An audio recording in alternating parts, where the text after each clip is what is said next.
Alrighty, so I got a couple of requests of people wanting me to use a Nidhogg team without Red Margaret, because the most recent video that I did was whenever LR Liz dropped, we used her on Golden's account, and I just used the normal sort of goddess setup. We're basically just going to be using kind of the same team, but instead of Red Margaret, we're just going to use Blue Margaret, because she still has a cleanse. She has a card that we can use to attack to do a little bit of damage and kind of throw away from time to time, and it actually kind of works out somewhat nicely, just because you're not having too many stance cancel cards and stuff in hand. Hopefully, if you did summon on Hell's Banner, you were able to pull a copy of a red Freya or even green Freya.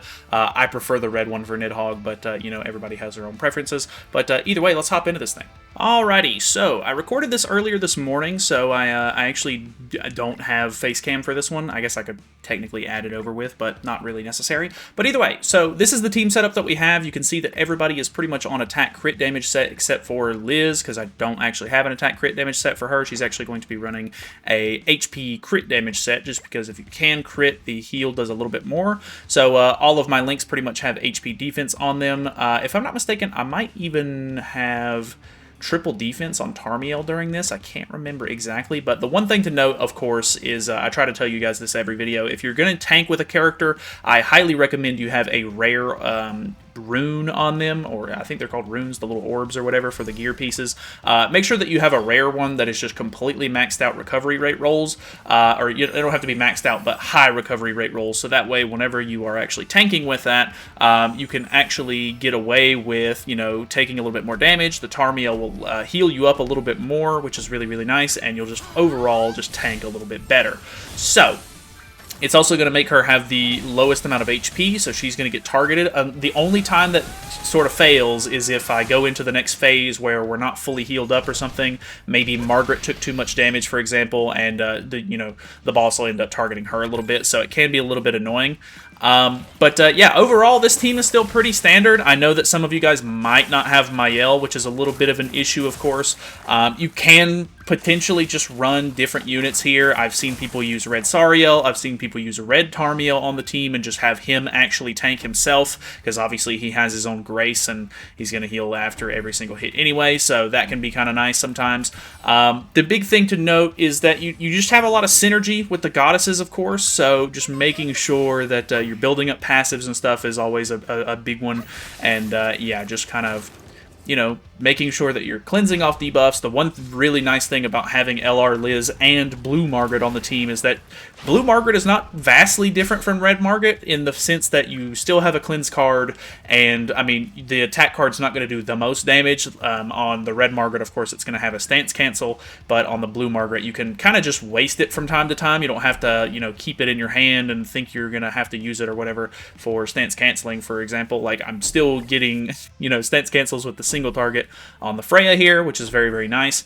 You know, just rush ultimates if you need to. Do whatever you have to sort of make sure that you can just get out as much damage as possible, get through these things. Obviously, with only one stance cancel card on this team, besides Mael's ultimate, it can be a little bit more RNG on these phase 2s, because on phase 2 of each floor, you're going to have to worry about stance canceling to make sure that you can deal more damage and get through the phase a little bit quicker. But first floor, honestly, is pretty much a cakewalk. I don't think most people who are taking Nidhogg very seriously at this point have too many issues with the first floor. If you don't know the mechanics to it, the first phase, he just is the little spore plant, and he just does, you know, typical things. He debuffs you and everything, which can be a little bit annoying. And then on phase 2, you have to worry about him having these little, you know, I think it's reduced damage taken stacks, and you can get rid of those by using a stance cancel card. On the first phase, you don't have to worry about anything too crazy, like you can remove them as much as you want, but after you get rid of as many of them as you want to, which he has 3, you just do as much damage as you can to get into the last phase, and then on the last phase, he is going to have an immortality gauge, and the immortality gauge goes down depending on what type of cards you use in the first floor. So if you have a regular bronze card, it does a little bit. If you have a silver card, it does a pretty decent amount. And then if you use a gold card, now that has been nerfed, it used to be way harder back on release, but they have made it to where if you have a gold card in hand, it takes the entire gauge away, so you're pretty much good to kill at that point. So if you just save a bunch of ultimates, or you already have a gold card in hand, as long as you have decent damaging cards, because he does have a damage cap. You could kill the phase all in one go, but if you don't have a gold card in hand, or maybe not as many ultimates or whatever, you may need to just stall a little bit. You have to make sure that you're not getting him below the 30% HP mark, or else he will gain this huge attack-related stat buff. I think he gains 2 of them, actually, and he'll pretty much insta-wipe you at that point. Like, if he gets a chance to attack after he gets those buffs, you're basically dead. So that's pretty much floor 1, nothing too crazy there. We'll go ahead and move into the little bit more, difficult stuff with, floor 2. Alrighty, so floor 2 is pretty simple in a lot of ways, but obviously just adds a couple of extra mechanics on top here. So one thing to note is that he does have a blue immortality gauge, or he has an immortality buff on at the very start. The idea here is that we're basically just going to do as much damage as we can to him on the first turn. He is going to apply some debuffs to us, so having a cleanse in hand is very, very nice for that. But the idea here is you want to make sure that the last card that you use to kill the phase is actually going to be the Liz card, because it takes off buffs due to her passive. So you want to make sure that he's really low health, because, I mean, Liz can deal some decent damage, but it's not the greatest, of course, so you're wanting to make sure that he's pretty low, so that way she can take care of it on her own. Ideally, if you can get him to 0% in the first 2, turns, that would be ideal, so that way you can kill.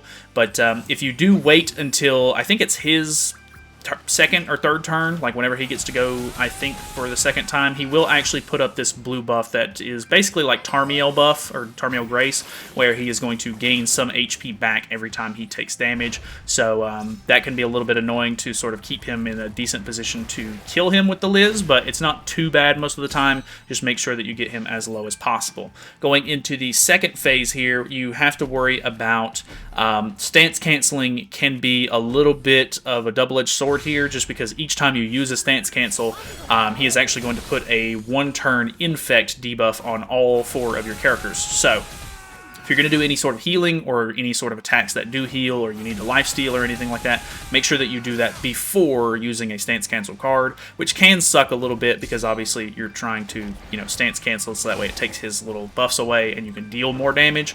But either way, it's not too bad. Just make sure that you're not, trying to heal after using a stance cancel card, because it will be completely redundant. So just make sure also that you do not take all 3 of his stacks off at the same time, or just like all in one go, because if he does lose all 3 stacks, then he will actually end up putting up a damage dealt increase to himself, and that can be obviously not good because you don't want to take any extra damage.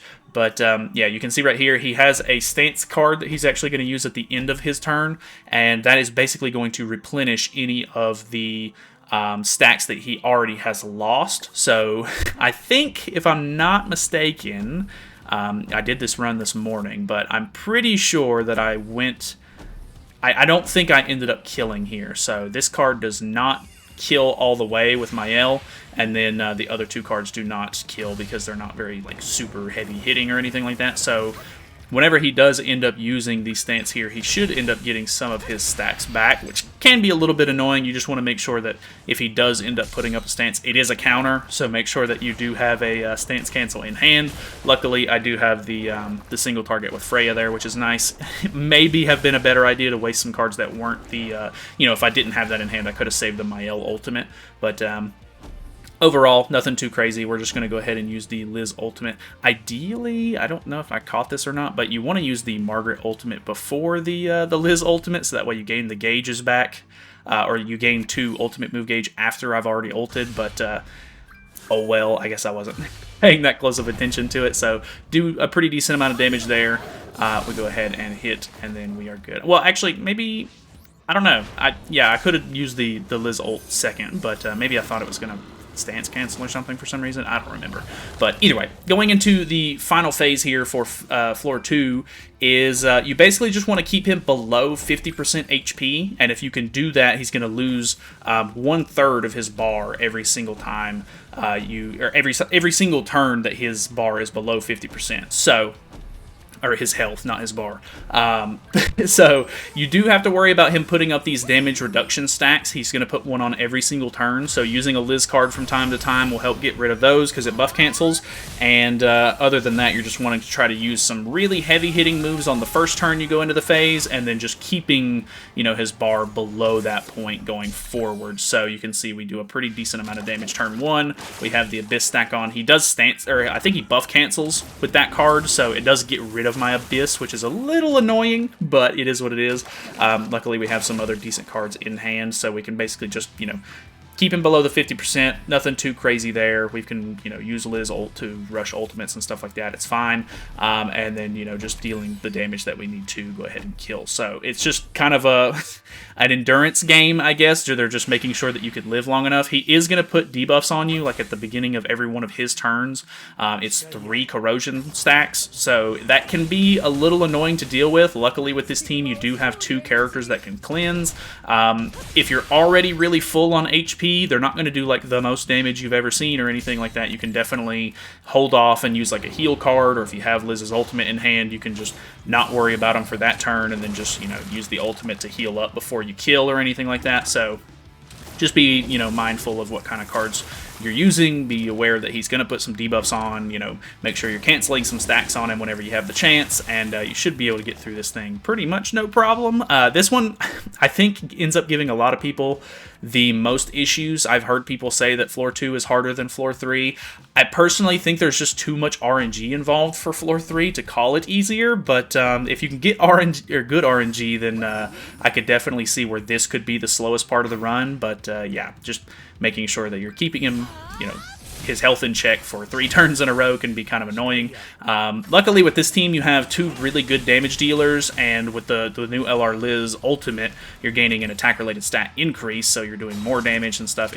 It's honestly not too bad at this point. Plus, with all the stats and stuff you get from the Goddess team, it's actually kind of insane how how consistent your damage is. So, like, unless you just get really unlucky and your hand is just clogged with Liz and Margaret cards. I got really lucky right there, by the way. I was hoping, which I guess I technically could have just used a Liz card to heal up a little bit, because you know, her card heals for a percentage of damage dealt. But yeah, I luckily had a good merge there, so I could use the ultimate right here, make sure everybody's completely topped off before the end of the phase here, and then I've got the Mael ult in hand, and that kills. So, easy peasy. Let's move on to floor 3. So, moving into floor 3, I actually got really lucky with my run. This is the first attempt that I did for floor 3, and I was able to beat it, which is pretty uncommon. I feel like floor 3 is like kind of the showstopper for me a lot of the times, just because I end up hitting some bad RNG. So normally, I can use both of the Freya cards and both of the Mael cards and kill, but that is normally with red Freya on the team, or red Margaret on the team, and that is the only thing that I have different here. I have seen, or whenever I originally got red Margaret, and I did that strategy, I was told in chat by a couple of people that you can typically, or you can actually do that without the red Margaret, but I think they're just stat boosts and stuff like that I get from Red Margaret, which I don't remember if it's even really that much to begin with, but I don't know. I kind of dropped the ball here. I don't know if I just missed some crits or like what the deal was, but if you don't kill in the first turn, you do have to worry about his immortality gauge, which every single phase has an immortality gauge in this floor, so that can be super annoying. But basically, all you have to do is sort of survive, which can be a task in of itself, but making sure that you're just basically ult rushing with every character, so that way you can just use your ultimates to remove a lot of his immortality gauge all at one time, and also get him down, you know, in health, which he's already super close to that. He's less than 10% HP at the moment anyway.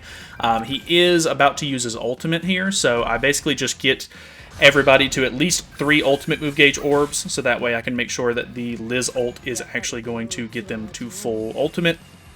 And then after that, I did end up using that Liz attack card right there, which got rid of the attack buff that he had on. You can see here, I do have a gray attack seal debuff on me, which obviously you cannot cleanse that, so that can be a bit of an issue, but as long as you ult rushed and everything, you're basically just going to be using the ults anyway. So he does actually put up a stance here. Luckily, we're going to use the Mael ultimate first, which stance cancels, and then we're just going to use the other two ultimates. The fact that the Liz ultimate does not actually deal damage is a little bit of an issue, just because obviously it gets him down to 0 HP, basically, and he has 0 immortality gauge, but luckily, because Freya's is an Abyss, it does end up taking enough damage there to kill. I think my Freya is 3-6, maybe 4-6. I'm pretty sure she's 3-6, though, and so I think maybe if you have like a 1-6 Freya, it might be an issue, but I'm not 100% sure how much he heals, like, going into, you know, his turn or anything like that, so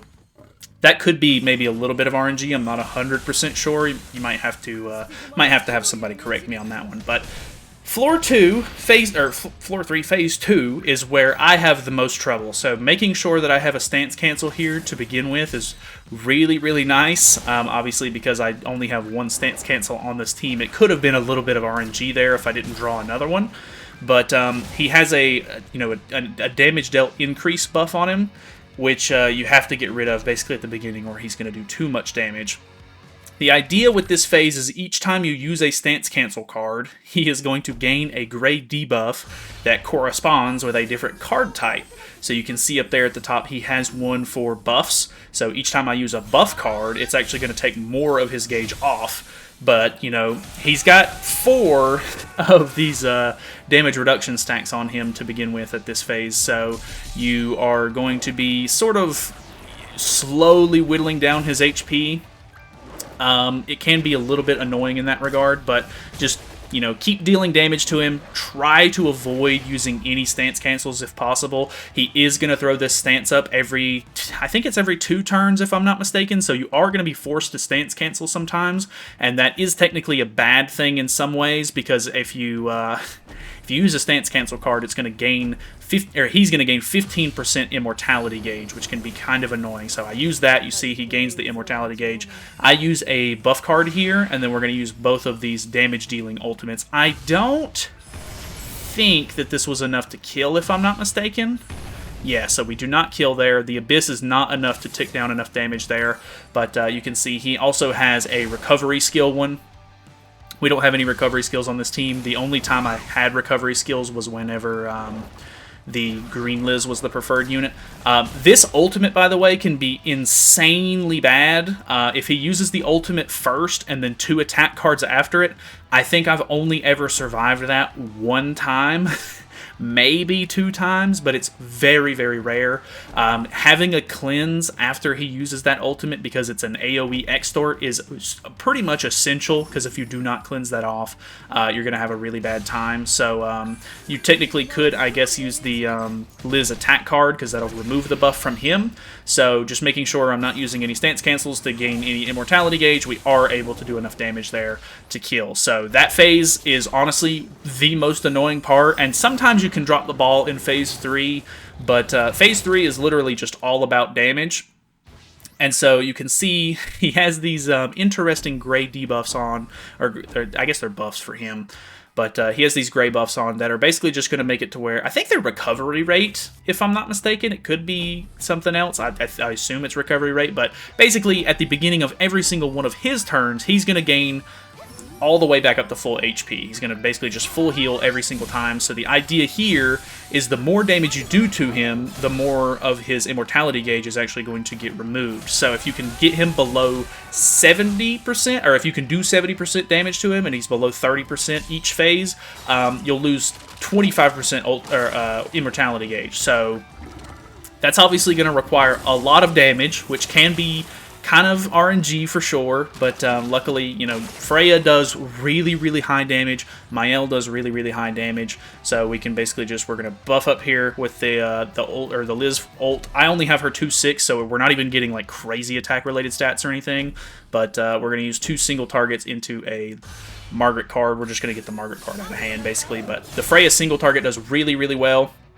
The Mael single target does really, really well. You see we get him below the 30% there, and then we're going to lose an extra 25%. So if you can do this 4 turns in a row, he actually ends up becoming super easy, but if you end up having to stall for 5 turns and you don't get him below that 30% for one of the turns or whatever, he's not going to have his gauge empty in time.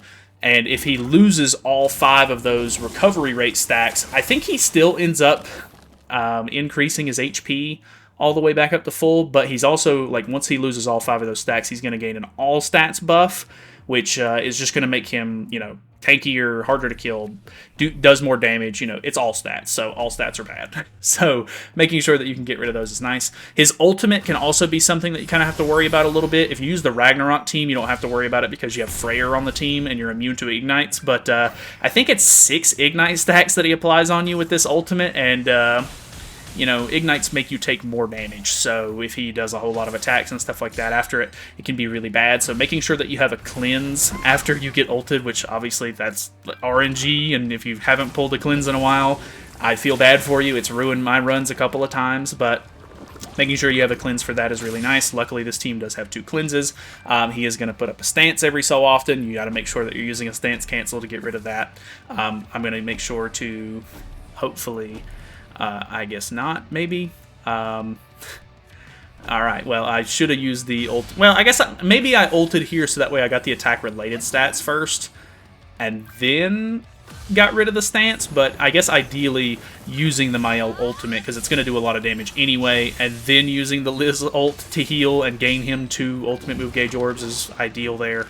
I don't know why I'm bad about that, but yeah, you can see at this point, he is down to 0% immortality gauge. We got him below, you know, 30% every single time. He's not going to heal anymore, so whatever his health is at, he's going to stay at. But he does get tankier once he gets the all stats, so you're going to make sure that you kill in this phase if possible. If not, he is going to gain the all stats. It's going to make him a little bit harder to kill, and once he has those all stats, the ultimate is going to hit even harder, and the attacks afterwards are probably going to kill you. So you have to, you're on a little bit of a time crunch here, but you can see, you know, the single targets from your main 2 damage dealers are doing a ton. So there is the run. I'm actually really surprised that I got such good RNG on the final floor there.